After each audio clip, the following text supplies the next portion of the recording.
Assalamualaikum warahmatullahi wabarakatuh. Perkenalkan, nama saya Najwa Aulia Fitri dengan NIM 062440111840, asal kelas 4 PJJA. Pertama-tama yang saya hormati Ibu Dr. Insinyur Sri Reski Artini STMA selaku dosen pengampu mata kuliah pengantar JIS dan LDD. Jadi di video kali ini saya akan mengkaji dan merangkum ulang video YouTube Ibu Sri Reski Artini mengenai sejarah JIS dan perolehan data spasial. Jadi yang pertama yang akan kita bahas yaitu history JIS atau evolusi peta dari analog ke digital. Peta analog merupakan peta fisik atau hard copy seperti peta bumi rupa Indonesia, peta rupa bumi Indonesia atau RBI yang biasa ditemui di sekolah-sekolah. Sedangkan peta digital adalah peta dalam bentuk soft copy yang tersimpan dalam sistem komputer. Dahulu, peta analog lebih dominan digunakan untuk militer dan pendaftaran tanah. Namun kini hampir seluruh data telah beralih ke format digital untuk memudahkan pengolahan sistem informasi. Selanjutnya yaitu modern mapping atau pilar utama JIS modern. Jadi ada 3 pilar JIS. Yang pertama itu teknologi digital, melibatkan sinergi antar sumber daya manusia atau SDM dengan teknologi mesin atau komputer. Yang kedua yaitu positioning, jadi pemanfaatan satelit untuk menentukan posisi secara akurat seperti GPS. Dan yang ketiga yaitu remote sensing atau penginderaan secara jauh, yaitu pengumpulan data tanpa kontak langsung dengan objek, misalnya melalui citra satelit. Nah, selanjutnya kita akan bahas teknologi perolehan data spasial. Namun sebelum itu, kita akan membahas apa itu data spasial. Jadi, data spasial adalah segala sesuatu yang memiliki nilai koordinat atau posisi geografis.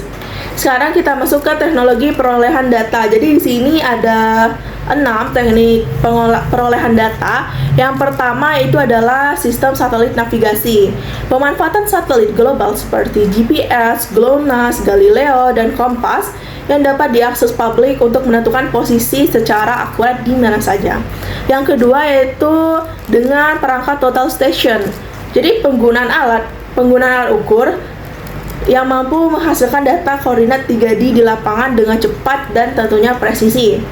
Yang ketiga itu ada echosonder atau digital echosonder, yaitu alat khusus untuk mengukur kedalaman perairan secara 3D yang terintegrasi dengan GPS untuk keperluan pemetaan wilayah perairan gitu. Oke, yang keempat itu ada sensor dan kamera resolusi tinggi. Penggunaan sensor radar atau kamera canggih yang dipasang pada satelit maupun pesawat udara untuk mengambil data secara akurat. Yang kelima yaitu akses data melalui institusi resmi. Jadi kemudahan mendapatkan citra satelit dan foto udara melalui platform digital seperti Google Earth serta Google Maps. Yang terakhir yaitu infrastruktur pendukung, perkembangan perangkat keras, hardware maupun software, serta jaringan internet yang canggih yang mencapai proses pengolahan data. Oke, di sini ada dua gambar kapal ya. Sekarang kita akan bahas gambar sebelah kiri. Jadi ini adalah kapal yang mengirimkan gelombang suara yang ditunjukkan dengan sinar biru ini, teman-teman. Mengirimkannya kembali ke dasar laut. Gelombang ini memantulkan kembali ke kapal.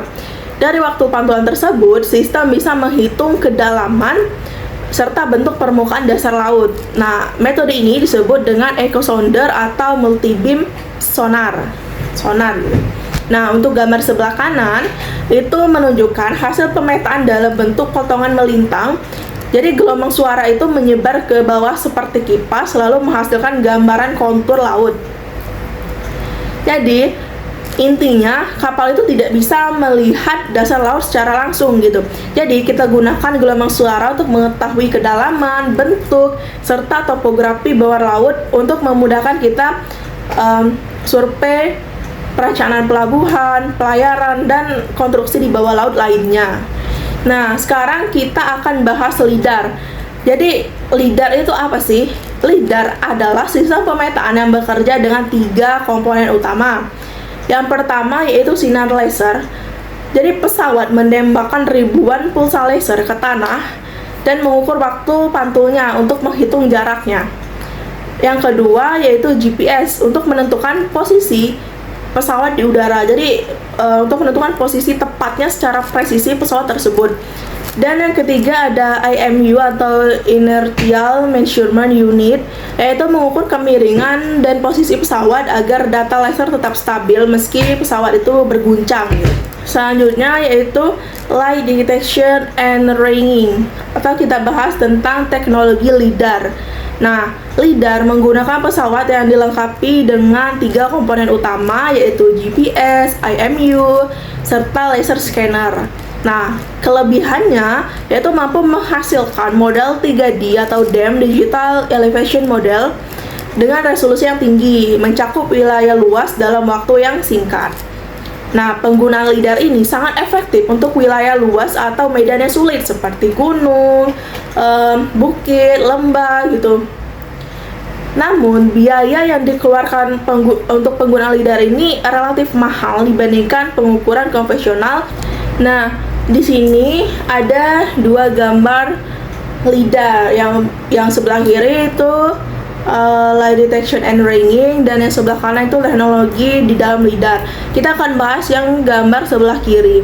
Jadi gambar sebelah kiri itu kan LiDAR itu kan ada 3 komponen ya, ada GPS, IMU, serta laser scanner. Nah, yang GPS itu berada di dalam pesawat untuk mengetahui posisi akurat dari LiDAR tersebut kan. Nah, sedangkan IMU itu ditandai dengan 3 lingkaran merah yang di sini. Jadi itu tuh adalah Inertial Measurement Unitnya.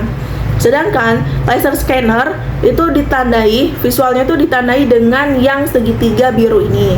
Itu untuk Light Detection and Ranging. Sekarang kita akan membahas teknologi di dalam LiDAR.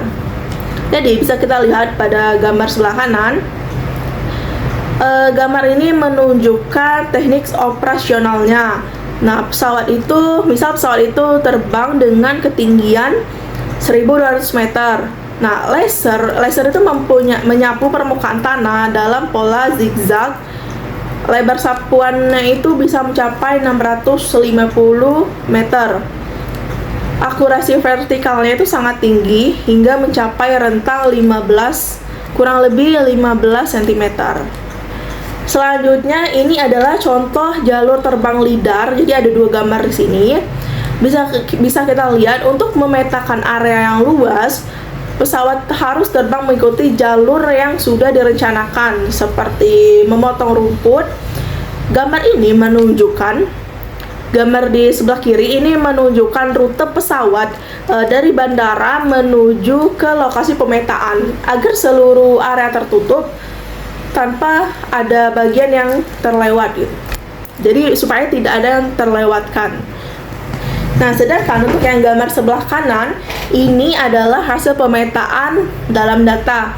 Jadi ini adalah visualisasi data mentah yang dikumpulkan. Setiap kontak dan angka mewakili titik koordinat dan ketinggian yang telah terekam oleh LiDAR tersebut. Kumpulan jutaan titik ini disebut dengan point cloud. Nah, nantinya akan diolah menjadi peta digital 3D yang sangat detail, bahkan bisa melihat permukaan tanah di balik kerimbunnya hutan gitu.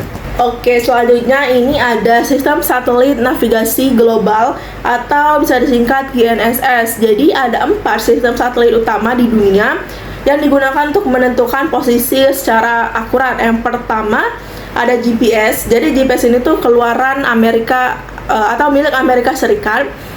Lalu yang kedua ada GLONASS. GLONASS ini milik Rusia. Yang ketiga ada Galileo. Galileo ini milik Uni Eropa. Serta ada Kompas. Kompas ini milik Cina. Nah, selanjutnya ini adalah geometri orbit satelit. Jadi gambar ini menunjukkan aspek teknis dari sistem navigasi global seperti GPS dan GLONASS.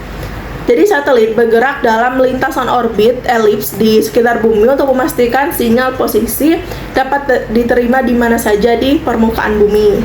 Selanjutnya ini adalah fotogrametri jarak dekat. Jadi teknik ini digunakan untuk memetakan objek atau area tertentu dari jarak yang sangat dekat di permukaan tanah.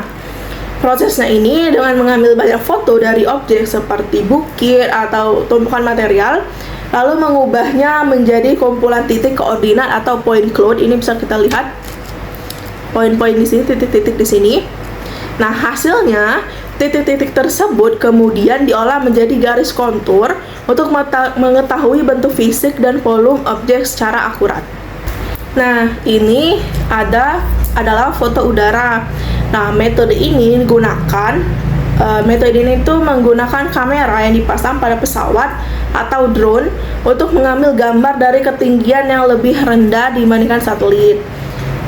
Nah, keunggulan dari foto udara ini, dia itu memiliki ketajaman atau resolusi yang sangat tinggi, mulai dari resolusi 30 cm hingga 3 inci. Jadi bisa kita lihat pada foto di sini, dia itu kan sangat jelas ya fotonya. Nah, itu diambil dengan foto udara yang dipasang pada pesawat atau drone.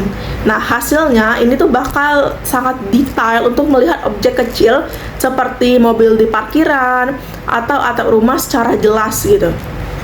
Nah, selanjutnya ini ada 2 gambar citra satelit. Jadi, satelit itu memetakan bumi dari luar angkasa dengan cakupan yang sangat luas. Nah, cara kerjanya itu, satelit beroperasi pada ketinggian sekitar 705 km dengan periode orbit sekitar 98,8 menit. Nah, hasilnya akan menghasilkan gambar permukaan bumi secara menyeluruh, termasuk visualisasi topografi 3D yang berwarna, yang menunjukkan perbedaan ketinggian gitu. Nah, yang terakhir, kita akan bahas esensi sistem informasi geografis. Jadi, di sini ada data spasial dan data non-spasial. Kita akan bahas dulu data spasial. Apa sih data spasial itu? Jadi, data spasial adalah menjawab pertanyaan di mana, seperti lokasi atau koordinat. Nah, sedangkan data non-spasial adalah yang menjawab pertanyaan apa itu untuk keterangan atau deskripsi objek. Contoh nih, jika data spasial adalah garis jalan, maka data non-spasialnya adalah nama jalan, panjang jalan, dan jenis perkerasan. Keduanya itu harus saling terhubung dalam JIT. Jadi intinya data spasial itu yang menjawab pertanyaan di mana gitu, sedangkan data non spasial itu yang menjawab pertanyaan apa itu gitu. Oke, mungkin ini saja materi yang dapat saya sampaikan. Kurang dan lebihnya saya mohon maaf. Jika ada salah kata, saya mohon maaf. Saya akhiri, wabillahi taufiq wal hidayah. Wassalamualaikum warahmatullahi wabarakatuh.